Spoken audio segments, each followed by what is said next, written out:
Hi friends in Lackawanna, it's Margie Jones-Carey again with PLC Associates, and today I want to start to show you something called nearpod. I'm going to actually do multiple videos on nearpod so that you have time to get used to it and use it as you need to. So today I'm just going to show you around nearpod and show you the pre-prepared things that you can use in nearpod. So it's N-E-A-R, P as in Paul, O, D as in dog.com. It is free. There is a paid version of nearpod, but you don't need to pay for it. Yes, there are extra resources if you pay for it, but for what you probably want to do to begin with, at least, you don't need to pay. And there is so much available to you, and it makes your interaction with students live.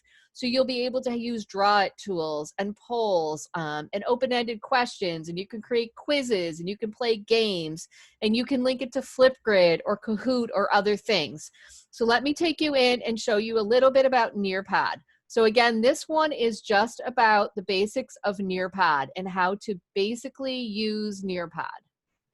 So I'm just going to go in and open and go to nearpod. So when I go to nearpod, because I already have joined it, it takes me right to this screen. So once you sign up, it's going to bring you into this screen, and you're going to see that you're actually logged in as you, okay? There's something called quick launch and new. We're going to focus on those later. But for now, what I want you to look at is over here, something called the nearpod library. Okay, so you can see that I have a bunch of things already created in nearpod. Some I've borrowed and some I've created, but I go to nearpod library. And there are all kinds of pre-done deck slides, they call them. So what these are is either Google Slides or PowerPoints or video clips or whatever that someone else has created. And so you can sort through, you can use different standards. If you're looking for something that ties to a particular standard in a particular state, if I could pick New York, we would all be so much better off. Okay, I could look for ELA. I could look for first grade. Okay, and these are things people have created. And then you can see the topics. Now, here's what I can't tell you why I get grade for. I don't know. That's a searching capability within them, okay? I don't usually go by standards. I usually want to go much more by topics. So I might do Common Core, I might do whatever.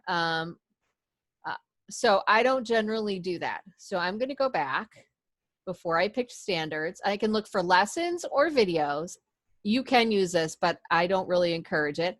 I might say math. And I might say I'm looking for math for kindergarten. Let's just see what pops up. Okay, and then watch, because there's K1 and things like that. And I can go out and take a look at these. There's patterns, there's all kinds of stuff, okay? I can pick somebody else's stuff. So I'm going to just pick this one. And I can preview it and say, do I really want to use this? Is there stuff in here? Okay, and here you can see that there's interaction.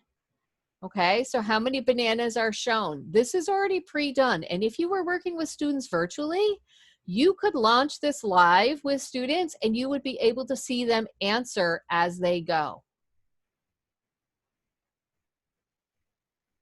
Okay, so that is an option. So let's say I decide I kind of like this one and I want to use it. I can add it to my library. Now it's back in my library, okay? And I want to go back to my library, and there it is. So if I find things I want to use, I can bring them into my library. I can actually edit them. We can talk about that another time. But if I find something I want to use, I can actually decide if I want to do it while I'm in participation using Zoom. I can have students do it while I'm inside of Teams, or I can send it to students to do independently, and then I will get their work back. So I'm going to show you first how to do live participation. So I've created something or I have something, and I now want participation. So I click live, and now what comes up is students have to join me. They have to join the session, but look, there's a link to Microsoft Teams.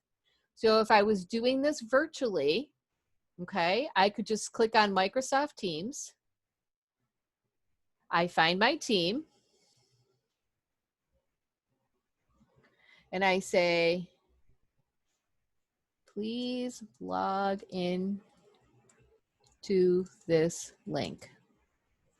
And I share it. It goes off into my post, okay? And now students have it. Or I'm just going to copy.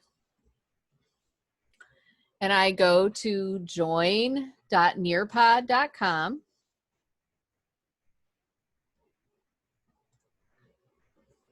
I put the code in and I join. It asks me for my name and I join the lesson. Okay, so now what happens is I'm live and I'm online with students and they've gotten in. I, the teacher, control the pacing. If I decide to allow students to do it at their own pace as homework or independent work, they would control the pacing. But I control it now as the teacher. So my screen has these blue arrows. The student screen does not. So I'm going to do an introduction to place value. I teach them, and now look, I come to something that they have to answer. All my students' names would be listed here. So I'm going to go back in as a student and say how many bananas are shown. 1, 2, 3, 4, 5, 6, 7, 8, 9, 10, 11, 12. 1, 2, 3, 4, 5. I'm confused, but I'm just going to pick an answer. I'm going to say 10, and I, the student, submit it. Okay, and now as the teacher, I can see what the students have picked as their answers. Okay, so I would be able to see that. I could actually share them if I wanted to so that other students could see them and we could talk about it, or I could just move on. Okay, and now look, this has a video in it. Okay, so it says this slide contains video. Where would you like this video to be played? On all the devices or this device only? You may want to play it on all devices, or you may want to totally control it. I highly recommend you totally control it so that you know what's playing and that they don't click outside of it. Okay, so this device only. Again, I control it. Let's learn about place value. Here Mabel has a total of 9 bananas. What would happen if she added 1 more? Okay, so as the teacher, again, I'm pacing it, I control it, I can have all these things in it. Okay, now I come and I give students a prompt. I want them to draw something. So draw a background image. So the student goes in, okay.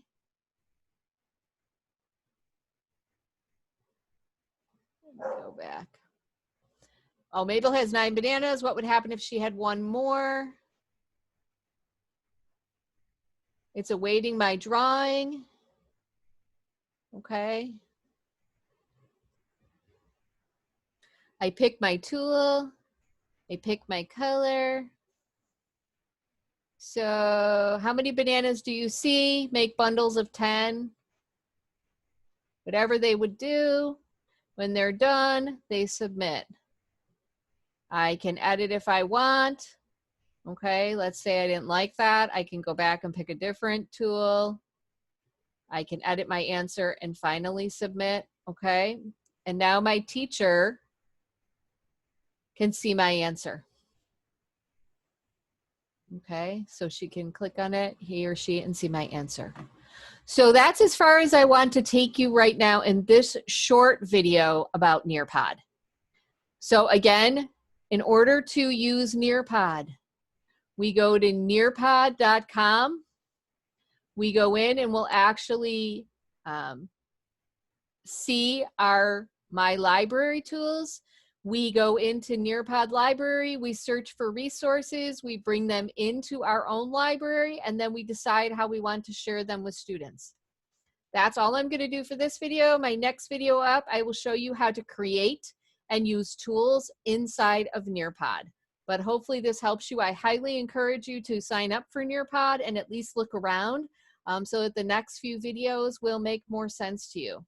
As always, if there's anything I can do to help you or in any way I can answer questions that you might have about Nearpod, please don't hesitate to ask. I am always here to help you. And I look forward to seeing you soon. Take care. Bye.